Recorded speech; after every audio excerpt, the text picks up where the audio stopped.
Assalamualaikum. I'm Saira Abdul, student of Nutrition and Dietetics from Punjab University.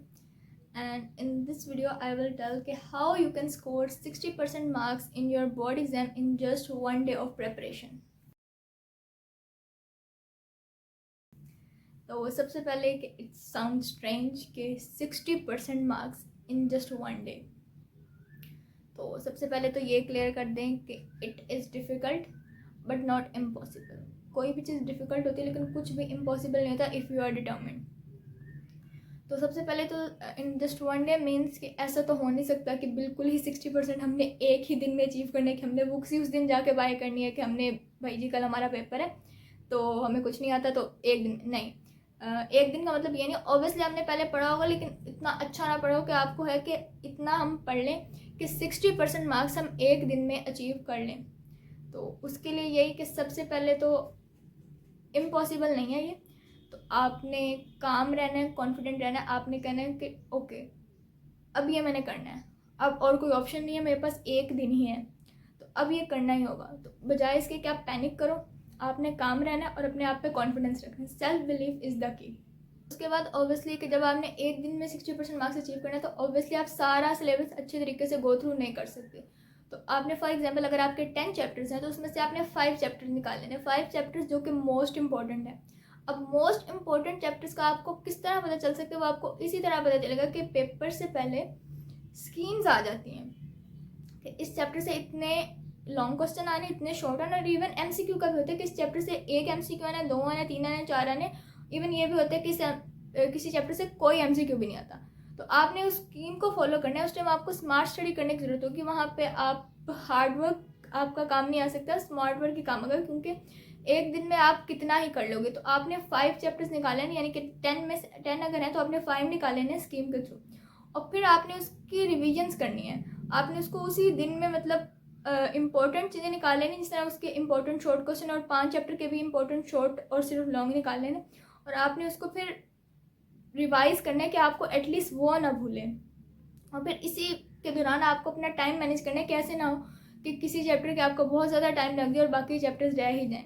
और last में मैं इस पूरी वीडियो का क्रक्स भी बताऊंगी कि आपने किस तरह करना है ये सब. उसके बाद आपने MCQ सेक्शन के लिए पास्ट पेपर्स पे जाना है और पास्ट पेपर से लाजमी कंसल्ट करना है. क्योंकि ऐसे बहुत सारे MCQs होते हैं कि जो सेम जगह से आ रहे होते हैं. मतलब अगर आप पास्ट पेपर जाओ तो आपको पता चलेगा कि एक ही वो जो टेबल MCQs मोस्टली टेबल से आते हैं, या फिर बहुत सारी लाइन्स होती हैं, मतलब टेबल्स ही मोस्टली होते हैं. या कुछ और चीज़ें होती हैं कि जो साइड पे बॉक्स बने होते हैं, do you know and like that. तो आपको पता चलेगा कि बहुत सारे पेपर्स में वही सेम टेबल है, MCQ चेंज हो रहा है लेकिन टेबल वही यूज़ हो रहा है. मतलब उसी टेबल में से MCQs आए हैं. तो आपने वो चीज़ें आइडेंटिफाई कर लेनी है और मोस्टली MCQs वहाँ से आएंगे. और फिर जो चैप्टर आप तैयार करोगे आपने उसमें देखना है कि लॉन्ग क्वेश्चंस कौन से हैं. और आपकी जो हेल्पिंग बुक्स होंगी, हेल्पिंग बुक्स के लास्ट पे अगर आप कोई चैप्टर आपने चूज़ कर लिया कि इसमें से मैंने लॉन्ग क्वेश्चन अटैम्प्ट करना है, तो आपने इस हेल्पिंग बुक पे पीछे जाके भी देखना है. तो उसमें लिखा होगा पास्ट पेपर्स और उसके ऊपर फिर लॉन्ग क्वेश्चन के आगे लिखा होगा कि ये लॉन्ग क्वेश्चन 8 टाइम्स आया, ये 6 टाइम्स आया, ये 5 टाइम्स आया. फिर उसमें से जो मोस्ट इंपॉर्टेंट होंगे ना 3 या 3 टाइम्स से ज़्यादा आए तो आपको उसको कंसिडर करना चाहिए. तो आपने वो करना स्टार्ट कर देने ताकि आप मार्क्स अचीव कर सको ज़्यादा से ज़्यादा. जब आप इस तरह करोगे ना तो बहुत सारा आपका पेपर का पोर्शन उसी में से आ जाता है कि जो रिपीटेड MCQs आ रहे होते हैं वही आ रहे होते हैं. और रिपीटेड लॉन्ग क्वेश्चन और शॉर्ट क्वेश्चन से मोस्टली आपका पार्ट कवर हो जाता है. और बहुत ज़्यादा चांसेस होते हैं कि आप एटलीस्ट 60% तक स्कोर कर सको इन जस्ट वन डे. और लास्ट में इस पूरी वीडियो का क्रक्स यही है कि आपने 2 चीज़ों को नहीं छोड़नी अगर आप इस तरह की कोई चीज़ अचीव करना चाहते हो. एक है डिटर्मिनेशन और एक है डिस्ट्रैक्शन. अगर आप डिटर्मिन हो ना किसी भी चीज़ के लिए, अगर आप विलिंग हो तो आप कर सकते हो. फिर आपने उस लास्ट लिमिट सारी डिस्ट्रैक्शन अवॉइड कर देनी कि उस दिन आपने पढ़ना है. उस दिन आपने कहना कि ये फाइनल डे, अगर आज नहीं किया ना तो कभी नहीं होगा. ये मेरे मार्क्स पूरी लाइफ के लिए मेरे रिजल्ट कार्ड पे लग जाएंगे, उसके बाद उसको कोई चेंज नहीं कर सकता.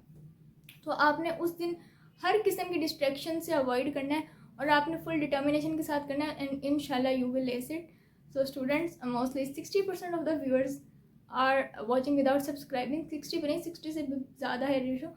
सो please do like, comment, share and subscribe to my channel.